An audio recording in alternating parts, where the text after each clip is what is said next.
degrees in finance. I'm a professional maritime expert. I deal with voltages up to 480 volts, 200 amps.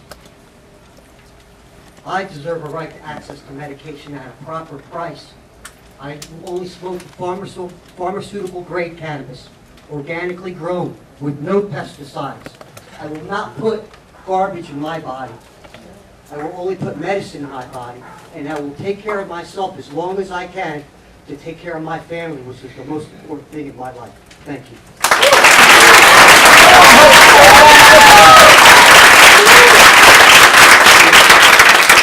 Seth Hyman, followed by Alberto Cavallo. Good morning. My name is Seth Hyman from Kelly Cronenberg. I'm also a parent and an advocate for my 11-year-old daughter, Rebecca. Rebecca is severely medically complex. She doesn't walk, she doesn't talk, she has a feeding tube. She's neurologically and visually and hearing impaired. She needs 24-hour care.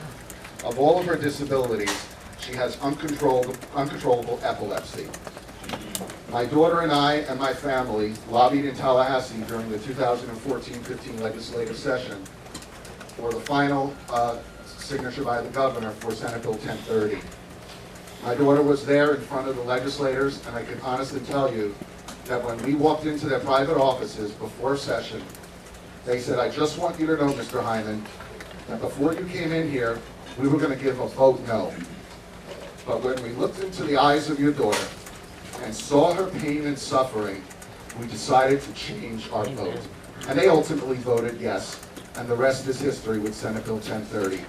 But let me tell you where it fails. My daughter to this day is not a patient. My daughter is not a patient for many reasons. One, the doctors who treat her for over 7 or 8 years are not doctors who took the test for $1,000 on the course online. They're currently working with the pharmaceutical companies. So potentially that's a conflict. Other doctors who we spoke to, one in excess of $500 to $1,000 for her to become an approved cannabis patient. So because she's under 18, we would have to see 2 doctors. That's $2,000. There are many families who have severely medically complex children, and one of the things they face is financial hardship. So for all the patients out there who not only have to pay for their own medicine, but now they have to pay out of expenses for doctors who aren't covered by insurance. So the whole doctor situation needs to be resolved, and as it states in Amendment 2, the course is not necessary, and the patient relationship of 90 days is not necessary.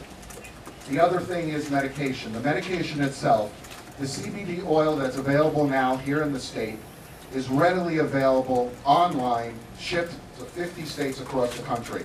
I was listening to CNN the other day. They had on a commercial for Charlotte's Web. Charlotte's Web ships to all 50 states. The oil that's available online, in many cases, is much cheaper than what you could get from the current dispensaries.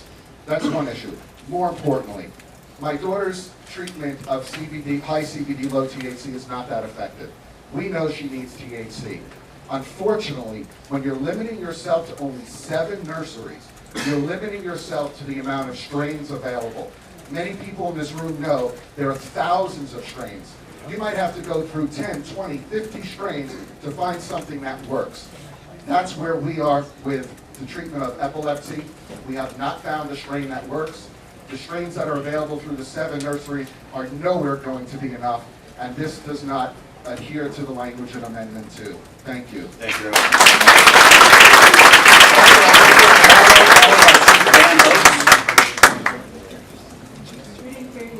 Chief Dan Oates would be next. This is Dr. Alberto Cavallo.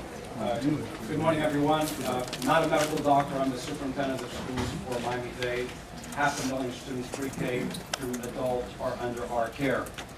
Today, my presence here, number one, is to add value to the democratic process, one that was fully exercised back in November of 2016. It is hard to stand here and not be touched by those who are seeking compassionate care for those who you love or for yourselves through this process.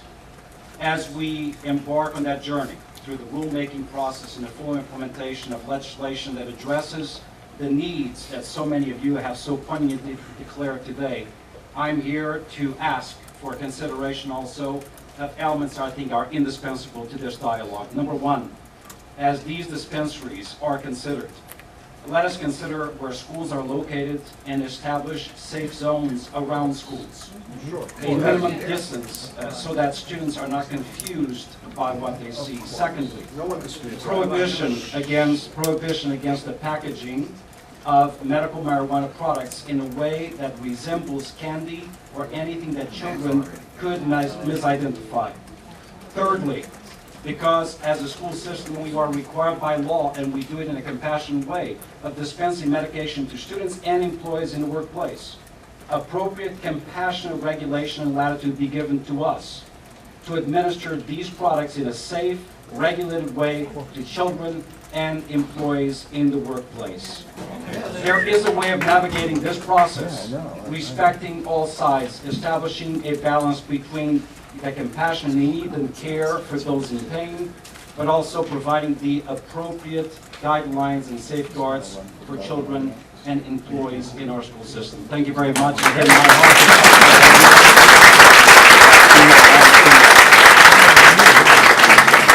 Followed by James Horvath. Hey, good morning. I'm Dan Oates, I'm the chief of Miami Beach, and I'm here representing 350 police chiefs in Colorado who are members of the Florida Police Chiefs Association. We, like everyone else in this room, is in favor of the smart and compassionate implementation of Amendment 2. There are 5 priorities for the Florida police chiefs that I want to convey. First is the need for a 24-hour registry accessed by law enforcement so at any given time we can tell who is properly in possession, lawful possession of marijuana. Now, we know the registry exists, but we expect that with the additional applications that will come in, there's a capacity issue, and we urge that the Department of Health be properly funded to deal with the expansion of that registry. Number 2, in representing Miami Beach in particular, but chiefs around the state, we're very concerned with the arrival of medical marijuana treatment centers, that be controlled at the local level through decisions at the local level with regard to zoning, hours of operation, security, those kinds of things, that we not be preempted by the state legislature on that. Very important to us is the issue of doctor accountability. When medical marijuana exploded in Colorado in 2009 and 2010, and I was a police chief there at the time, law enforcement found that less than 10 doctors in the state had issued the vast majority of recommendations to patients. Law enforcement saw this as a blatant evidence of abuse, similar to the pill mill scandal that occurred here several years ago. So the Florida chiefs recommend a finding by a physician that a patient meets Amendment 2 criteria for medical marijuana should be based on thorough examination, a record of substantive treatment over time, and ample documentation of the illness and the justification. In addition, the Department of Health should be funded and staffed with a robust inspection program to ensure compliance with robust civil penalties for physicians who abuse this. With regard to packaging, we believe there should be smart regulations on edibles to avoid a tragedy, misuse by children, overdoses, etc. And we have recommendations with regard to how to package and the dosaging. And finally, we feel very strongly, you folks need a revenue source to properly operate this expansion, and we've urged the legislature to find a revenue source to support the Department of Health.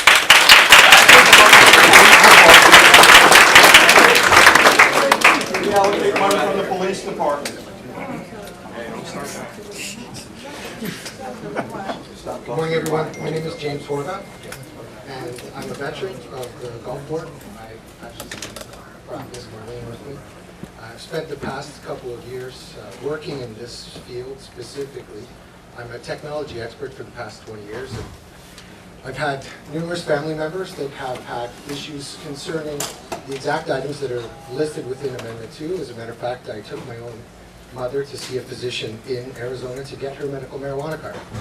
Now, I've taken other people, friends, family, to California doctors who spent absolutely no time, similar to what we just heard, really didn't care. They wanted their $45.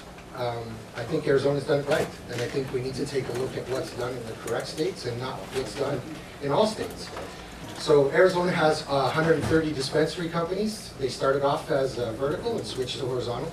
They've also created an environment where their registry is very well equipped, the police are given access, and my mother spent 1 hour with the physician and wasn't even allowed to see him without having her medical records. They have 113,000 patients, and they're 1/3 the size of us. So the math is easy. You can find this information out by just doing some research. Now, I've spent 2 years doing that research. That's not needed. I'm sure there's plenty of people in this room and in the industry that can help, that are willing to help, that want to help. Create an environment that's safe for children, safe for adults, safe for Florida. Not have 3,000 dispensaries in one city like Denver, which is now down to 1,000, by the way. But in reality, come on, we kept 7 to 20 is not going to work. That's one item. Secondly, if you don't allow the physicians to actually make the decision, you're going to have thousands and thousands of patients complaining that they don't have that exact issue within there. And you're going to make the physicians actually terrified to actually dispense this. So please help. Thank you. And I appreciate your time.